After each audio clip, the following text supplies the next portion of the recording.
Right, I'm also joined by Alan Mendoza, the Executive Director of the Henry Jackson Society and Transatlantic Foreign Policy and National Security think tank. Alan, thank you for eventually joining us. I'm joking.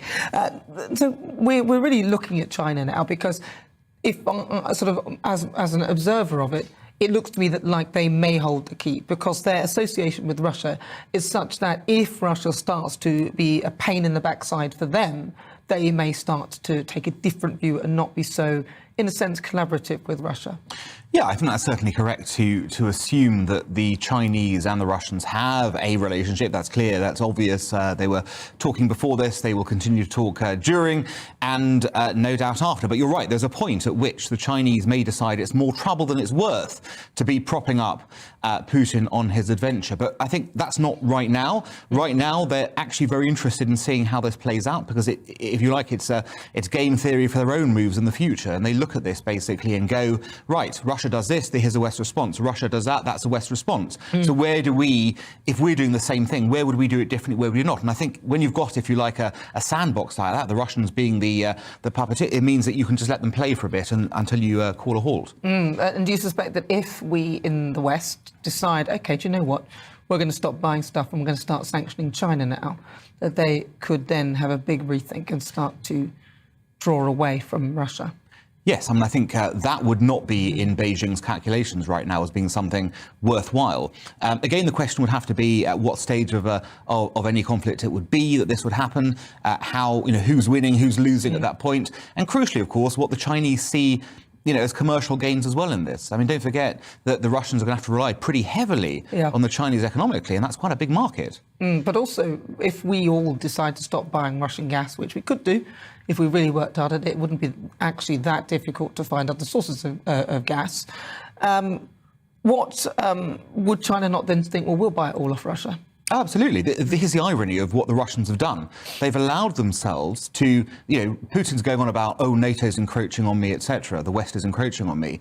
By this move, he is allowing China to encroach on Russia's power, on Russia's resources, ultimately perhaps even on Russia's territory, because he has no choice but to deal with Russia as China as the only viable alternative power who can bail him out. So he's leaving himself essentially at their mercy, which is a strange move for a so-called strong man to be doing. Well, he might not see it like that. He thinks that he's strangling the West, but I suppose in doing that, he's slightly taking his eye off the ball as to what the isolating position he's put himself in. I think he didn't calculate this would be the result so quickly in the process, and that's probably. Do you think he wasn't thinking because Russia is almost an island in a sense that he has backed up all the reserves, the currencies. He's stopped buying foreign currencies. He's got lots of gold, so he doesn't need to rely on any of the West. And he's also got a huge reserve of cash, and he's got the pipeline, so Nord Stream 1, which I think that's the one that runs through Ukraine. He's got another one running through Belarus, and I can understand why tactically he wants those alliances and those countries. So where do they go next? And what's, in your eyes, where do you see this going? What, the conflict itself? Look, it depends on, how quickly he achieves whatever objectives he's set himself in Ukraine. Were he to take the country, as the French believe that's his objective now, it seems, given his rambling speech yesterday, that might be his objective, then, what do you do after that? The country's going to be, in turmoil. He'll have to pacify it. This is going to be bloody. At the same time, does this create, and does he have the troops to actually do it, is a big question. But let's assume he manages all that. Does he stop there, or does he take Moldova as an obvious next target? People haven't really spoken about this, but there's a long-standing Russian dispute in Transnistria.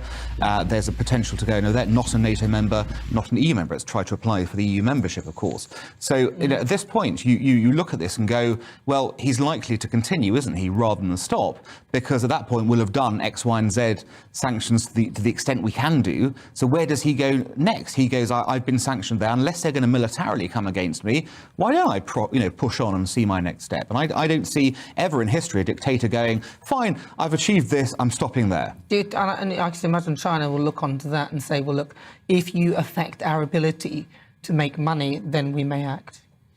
Well, they may act to Putin and say, yes, absolutely, you have now become an encumbrance round our neck. You've exhausted the possibilities of learning from this process that I was talking about in terms of what may happen to us. Now, it's only downside from here on. At that point, the Chinese may decide to play games the other way and try and restore their good graces. But let's not forget that Beijing has its own objectives here, and one of them is certainly not to look after the people of Ukraine. Interesting stuff. Alan Mendoza, thank you very much for joining me. Very interesting stuff. He's the Executive Director of the Henry Jackson Society.